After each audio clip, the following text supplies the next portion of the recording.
여러분 안녕하십니까? 뉴스투데이 강원입니다.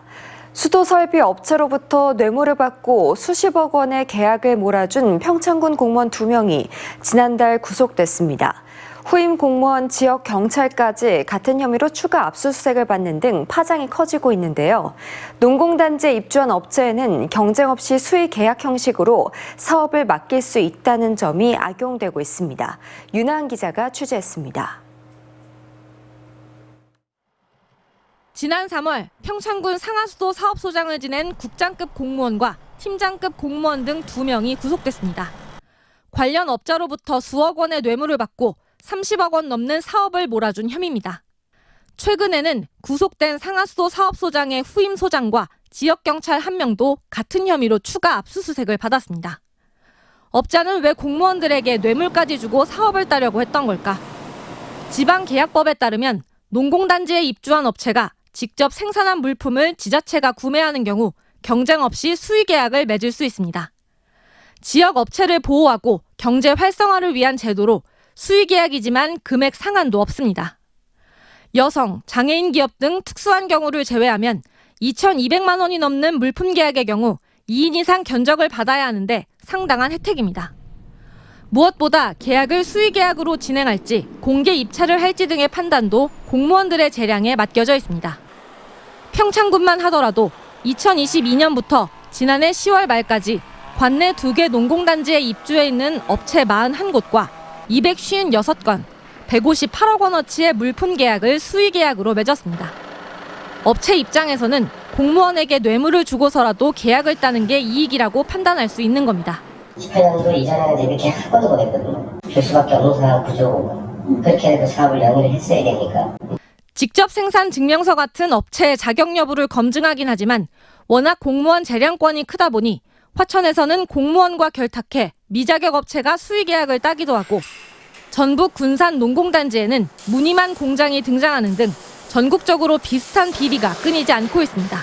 계약 분야라든가 아니면 그 현장 건설 분야라든가 기타 그런 상하수도 관련된 그런 현장에서 건설되는 그런 부분 쪽에서 상대적으로는 좀 취약하지 않나 생각을 하고 그 부분에 대해서 여러 가지 좀 대안을 고민을 하고 있습니다.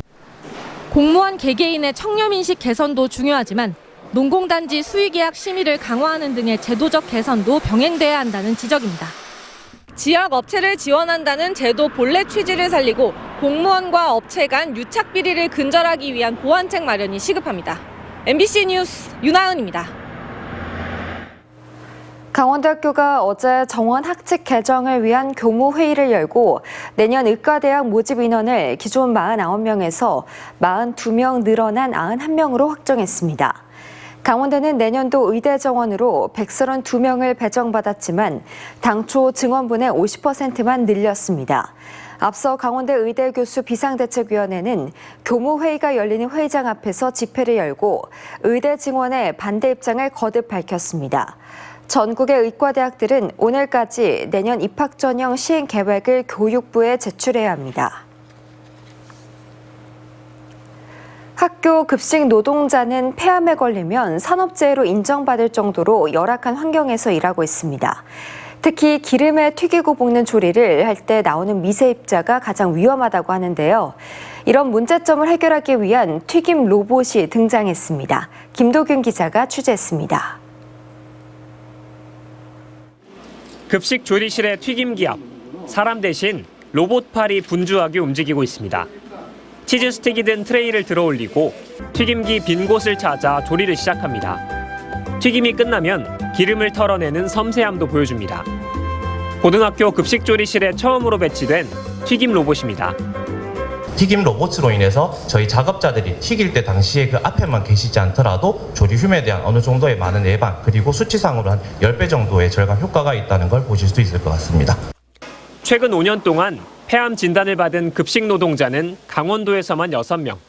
튀김이나 볶는 조리를 할 때 발암물질인 미세입자 조리듐이 나오는데 장기간 노출되면 폐암 발병 위험이 크게 높아집니다. 죽음의 미세입자로 불리고 있어 정부도 2021년부터 학교 급식 종사자의 폐암을 산업재해로 인정하고 있습니다. 솥에서 할 때는 아무래도 이제 그 기름 연기가 많이 나니까 저희가 이제 폐 쪽으로 많이 신경을 쓰는데 환풍기와 같은 환기 설비 개선이 중요한데 방학 기간 공사 수요가 몰려 시설 개선은 더딜 수밖에 없습니다. 튀김 로봇을 도입한 강원도 교육청은 환기 설비 개선 전까지 조리원들의 발암물질 직접 노출을 줄일 수 있을 것으로 기대하고 있습니다. 한 대당 아까 말씀드린 1억이라고 그러는데 저거는 1억 이상의 값어치가 있지 않을까. 한 사람의 생명은 얼마나 소중합니까? 튀김 로봇 가격은 한 대에 1억 원. 강원도 교육청은 튀김 로봇 배치를 신청한 모든 학교에 예산을 편성해 주기로 했습니다. MBC 뉴스 김도균입니다. 원자력발전소 주변 자치단체들이 지역자원시설세를 지원받게 됐습니다. 그러나 광역지자체가 달라 삼척시는 지원 대상에서 제외됐는데요. 이 같은 소식이 전해지자 지역의 반발은 거세지고 있고 같은 처지의 자치단체들도 동등한 혜택을 촉구하고 있습니다. 배연환 기자가 보도합니다. 최근까지 원자력 발전소가 있는 자치단체만 다양한 혜택을 지원받아 왔습니다. 이 때문에 원전과 가까이 위치해 있지만 자치단체가 달라 아무런 혜택을 누리지 못하던 23개 시군은 수년 전부터 원전 동맹을 맺고 공동 대응해 왔습니다. 원전 동맹은 원자력 발전소 영향권에 살면서 어떠한 혜택도 없이 위험만 감수하고 있다며 원자력 안전교부세 신설을 요구해 왔습니다. 그런데 올해 들어 지방재정법 개정안이 시행되면서 원전 인근 지자체도 지역 자원시설세를 받을 수 있게 됐습니다. 하지만 지원 대상이 광역시도 단위를 기준으로 정해지면서 삼척시를 포함해 대전시 유성구, 전북 고창군과 부안군, 경남 양산시는 여기에서 빠졌습니다. 특히 삼척 원덕은 울진 한울 원전과 직선 거리로 불과 10km도 떨어지지 않았고 삼척시에는 방사선 비상계획구역도 62개 마을이나 있지만 지역 자원시설세를 받을 수 없는 겁니다. 삼척시는 원자력 안전교부세 지급 대상 지자체에서 제외되며 지역 주민들의 반발과 우려 역시 커지고 있는 상황입니다. 주민들은 수십 년간 원자력 위험을 안고 살았는데 지역 자원시설세 지원 대상에서도 빠졌다며 분통을 터뜨립니다. 계속적으로 이 위험성을 느끼고 있는데 그런 교부금마저 지금 받지도 못하고 전혀 거기에 대한 안전 대책도 마련되지 않기 때문에 참 거기에 대해서 주민으로서는 상당히 좀 아쉬운. 삼척 상공회의소도 최근 원자력 안전예산 지원 촉구 건의문을 대통령실과 정부 부처에 발송했습니다. 여기에다 23개 지자체 원전 동맹도 지원 대상에서 빠진 시군에 대해 재정 지원 방안을 마련해 줄 것을 촉구하는 결의문을 채택했습니다. 이처럼 여론이 점점 악화되자 행정안전부는 지원 대상 지자체의 지원액 등을 분석해 혜택을 받지 못하는 지자체와 지원 방안을 검토하겠다는 원론적인 입장을 내놨습니다. 한편 새로 바뀐 지방재정법이 지난 1일자로 시행돼 해당 18개 지자체에 시설세가 배분될 예정이어서 삼척시 등 제외지역 시군들의 상실감은 더 커지고 있습니다. MBC 뉴스 배연환입니다. 강원도가 춘천과 강릉을 묶어 바이오헬스케어 연구개발 직접지구로 원주를 반도체 모빌리티 연구개발 직접지구로 추진하는 계획을 발표했습니다. 김진태 지사는 강원특별법에 연구개발 특구 지정을 정부에 요청할 수 있는 특례가 있다며 이 같은 강원 연구개발 특구를 구상했다고 밝혔습니다. 연구개발 특구로 지정이 되면 매년 100억 원의 사업비가 지원되고 세제 감면과 투자펀드 조성 등의 혜택이 주어집니다. 강원도가 과학기술정보통신부에 특구 지정을 신청하면 내년에 지정 여부가 결정됩니다. 올해 2월달 강원 지역의 금융기관의 수신이 증가세를 이어간 반면 여신은 감소했습니다. 한국은행 강원본부에 따르면 은행 예금과 적금 등 수신은 안전자산에 대한 공공기관의 투자 수요가 이어지면서 2월 한 달간 2조 8천억 원을 늘었습니다. 반면 가계대출이 감소하면서 여신은 352억 원이 줄었습니다. 이렇게 가계대출은 줄었지만 중소기업의 대출은 639억 원 늘어나 지난해 같은 기간보다 8.7% 증가했습니다. 강원도에는 산림이 많죠. 하지만 접경지역이다 보니 군부대가 주둔하면서 산림이 훼손된 곳도 적지 않은데요. 시민들과 기업의 참여로 이렇게 망가지고 방치된 산림을 복원하는 작업이 시작됐습니다. 이승현 기자가 현장에 다녀왔습니다. DMZ에 인접한 춘천의 구규림입니다. 산 중턱에 진입을 막는 커다란 철문이 하나 있습니다. 군부대 주둔 당시 만든 문입니다. 안쪽으로 들어가 봤습니다. 군부대가 구규림을 반환한 2014년부터 철문 안 산림은 계속 방치돼 왔습니다. 그로부터 10년 만에 망가진 산림을 복원하는 작업이 시작됐습니다. 흙만 남은 맨 땅은 DMZ 일대에서 자라는 식물들로 채워질 예정입니다. 이번에 심은 식물입니다. 이곳에서 오래전부터 나고 자란 자생식물로 주변 환경에 익숙한 식물입니다. 이른바 미스김 라일락으로 불리는 털개회 나무부터 하얀색 방울을 닮은 꽃잎이 탐스러운 은방울꽃, 활짝 핀 꽃이 분홍색 우산 같다는 앵초까지 모두 6종의 식물이 이곳 12,000제곱미터 면적에 뿌리를 내리기 시작합니다.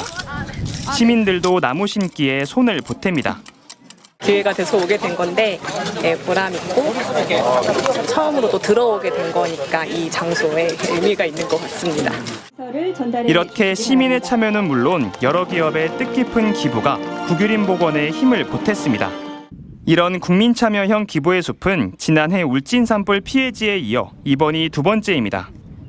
정부뿐만 아니라 국민, 기업 모두가 함께해서 이번 행사처럼 이렇게 이러한 모델들을 전국적으로 확산해 주면은 우리나라의 숲 복원에 산림청은 군부대 주둔지나 산불 등 여러 가지 이유로 훼손된 산림을 꾸준히 복원해 왔습니다. 북부지방산림청이 관할하는 지역에서만 2007년 이후 200만 제곱미터가 넘는 산림이 복원됐습니다. 축구장 280개 크기의 산림이 다시 살아난 겁니다. 기후변화로 인해서 대형 산불 등 지금 산림 훼손이 발생하고 있는데요. 산사태와 같은 재난으로 이어질 수 있기 때문에 적극적으로 산림을 복원해서 산림청은 이번에 복원을 시작한 산림이 원래 모습을 되찾기까지는 20년에서 30년의 시간이 필요할 것으로 내다봤습니다. MBC 뉴스 이승현입니다.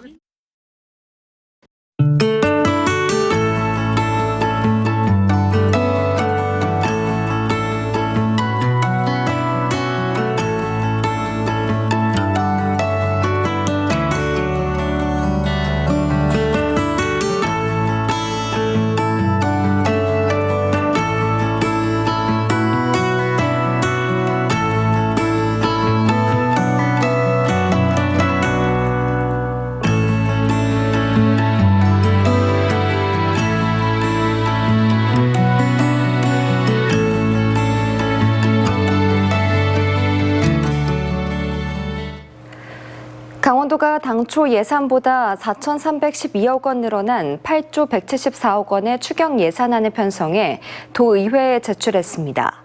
이번 추경에는 SOC 확충과 재난재해 대응, 보건 의료 서비스 강화와 사회적 약자 지원 등에 1,723억 원이 중점적으로 편성됐습니다.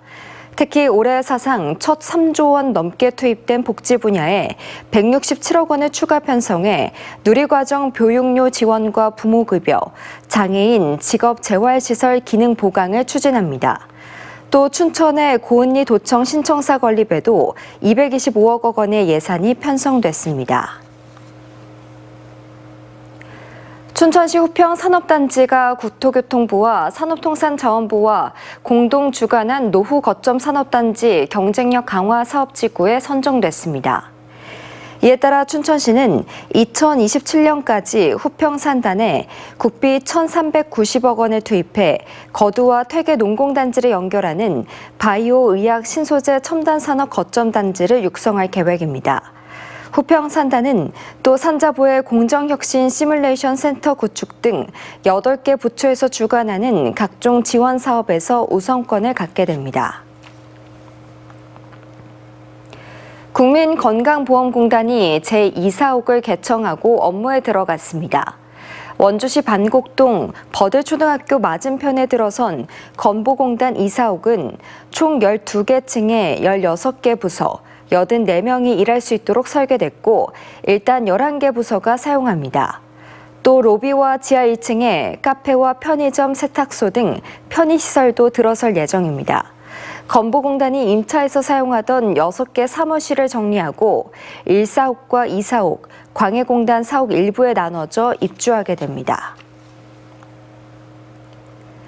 태백시가 근로복지공단 태백병원에서 올해 하반기부터 평일 야간에 소아청소년 진료가 가능해진다고 밝혔습니다. 태백시는 공공의료기관인 근로복지공단 태백병원에서 오후 6시부터 오후 11시까지 소아청소년과 진료를 진행할 방침입니다. 이에 따라 태백시와 태백병원은 소아청소년과 전문의를 채용하고 관련 조례를 개정하는 등 행정과 재정 지원 절차를 상반기까지 마무리하기로 했습니다. 춘천교육대학교가 2026년에 출범하는 1도 1국립대인 통합강원대학교 합류 여부를 오늘 결정합니다. 춘천교대는 오늘 오후 4시 30분 교수와 교직원, 학생 등 19명으로 구성된 대학평의원회를 열고 찬성으로 뜻이 모이면 강원대와의 통합 논의를 본격적으로 시작합니다.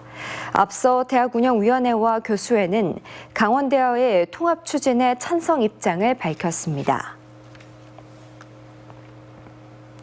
지난해 처음 개장해 인기를 끌었던 강릉의 월화거리 야시장이 올해도 5월 3일부터 10월 말까지 운영합니다. 강릉시는 5월 3일부터 10월 26일까지 매주 금요일과 토요일 오후 6시부터 밤 11시까지 강릉 월화거리 야시장을 운영하기로 했습니다.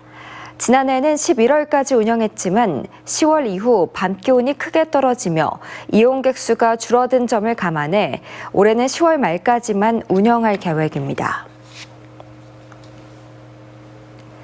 전국 최대 황태 생산지인 인제군에서 황태축제가 열립니다. 오는 5월 4일 오전 10시 개막식을 시작으로 내설악 풍경과 황태를 주제로 미술 공모전 작품이 전시됩니다. 용대삼리 삼거리 행사장에서는 황태포 만들기와 황태 낚시 등 체험 행사와 함께 황태국과 양념구이를 만들어 볼 수 있는 요리 교실이 마련됩니다. 5월 6일까지 4일간 매일 아침 10시부터 11시까지 가마솥 황태국이 무료로 제공됩니다. 삼척시가 청소년 해양교육원 유치를 위한 절차를 밟고 있습니다. 삼척시는 청소년 해양교육원 기본 구상과 타당성 조사 용역을 시작해 앞으로 넉 달간 사업 대상지에 대한 분석과 수요 조사, 사업비 등 타당성을 검토할 계획입니다. 강원도에서 가장 긴 해안선을 보유한 삼척은 해양 활동을 하기에 적합하며 이사부 장군의 울릉도 출항지라는 의미도 있어 청소년 해양교육원 건립의 최적지로 평가받고 있습니다. 이상으로 뉴스를 마칩니다. 시청해주신 여러분 고맙습니다.